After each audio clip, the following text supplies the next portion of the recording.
क्या आपने कल की 2898 मूवी देखी है? उस मूवी की वजह से बहुत लोगों को ये सवाल है कि अश्वत्थामा कौन है। यस, अमिताभ बच्चन ने बहुत अच्छी तरह से उसको प्रेजेंट किया है, लेकिन अश्वत्थामा के बारे में बहुत डिटेल में जब रिसर्च मैंने करा तब समझ में आया कि कितने सारे शेड्स हैं। उसको हम चिरंजीवी बोलते हैं। ऐसा नहीं है कि उन पे कोई भगवान की कृपा है इसलिए चिरंजीवी बने, क्योंकि उन्होंने ऐसा काम किया जिनकी वजह से उनको श्राप लगा और वो चिरंजीवी बने। वैसे तो वो द्रोणाचार्य के पुत्र थे। उन्होंने कौरव और पांडवों के साथ द्रोणाचार्य के अंडर धनुर्विद्या सीखी थी। उनका जन्म एक मणि के साथ हुआ था जो शंकर भगवान ने उनको दिया था, और वो अपने टाइम के one of the best warriors भी कहा जाते थे। लेकिन उनके मन में अर्जुन के प्रति द्वेष था, क्योंकि वो चाहते थे कि वो अर्जुन से भी बहुत बड़े धनुर्धारी बने। उन्होंने अपने पिताजी से ब्रह्मास्त्र लिया, क्योंकि वो चाहते थे कि उसी का प्रयोग कभी ना कभी फ्यूचर में करें, और ऐसा ही हुआ। जब महाभारत का युद्ध हुआ तब उन्होंने पांडवों के बदले कौरवों को चुना। उन्होंने अपने सारे अस्त्र शस्त्र जितनी भी विद्या थी उस युद्ध में लगा दी, और जब समय आया कि द्रोणाचार्य की मृत्यु हुई तो उनका अपने क्रोध पे कंट्रोल नहीं था।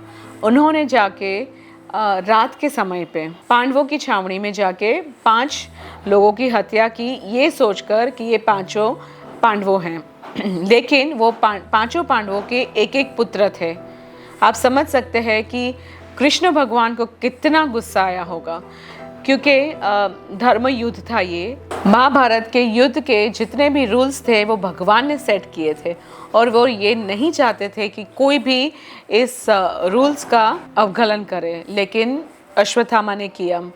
ये उसकी एक्चुअली तो दुर्गति है कि अपने आप को कंट्रोल नहीं कर पाया वो, और जब दुर्योधन मरा तो उससे अपना गुस्सा कंट्रोल नहीं हुआ। उसने अर्जुन के पुत्र अभिमन्यु की पत्नी जो गर्भवती थे उस गर्भ के ऊपर भी ब्रह्मास्त्र चला दिया, और तब कृष्ण भगवान से रहा नहीं गया, और उन्होंने अश्वत्थामा को श्राप दिया और ये कहा कि मृत्यु तो हमेशा ही कोई ना कोई तरीके से आपको इस जीवन से मुक्ति दिलाता है, लेकिन मैं तुमको मृत्यु नहीं दूंगा, और मैं चाहता हूँ कि तुम इसी पृथ्वी पे हज़ारों सालों तक, जब तक कोई युग ख़त्म ना हो और ये पृथ्वी ख़त्म ना हो, तब तक तुम जीवित रहोगे। अश्वत्थामा को शिव भगवान ने जो मणि दी थी, जिसकी वजह से ये कहा जाता था कि वो कभी बूढ़े नहीं होंगे या फिर उनको कभी भूख या प्यास नहीं लगेगी,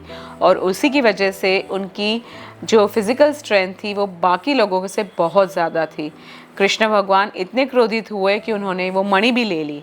तो ये कहा जाता है कि आज भी हमारे आसपास कहीं भी कोई भी जंगलों में अश्वत्थामा जी मिल सकते हैं आपको। ये कहा जाता है जब कल्कि भगवान आएंगे तब अश्वत्थामा जी और परशुराम जी उनको ट्रेनिंग देंगे, और ये भी कहा जाता है कि जब कलयुग का अंत होगा तब अश्वत्थामा को मुक्ति मिलेगी। आपको क्या लगता है? आपने कभी अश्वत्थामा के बारे में सुना है?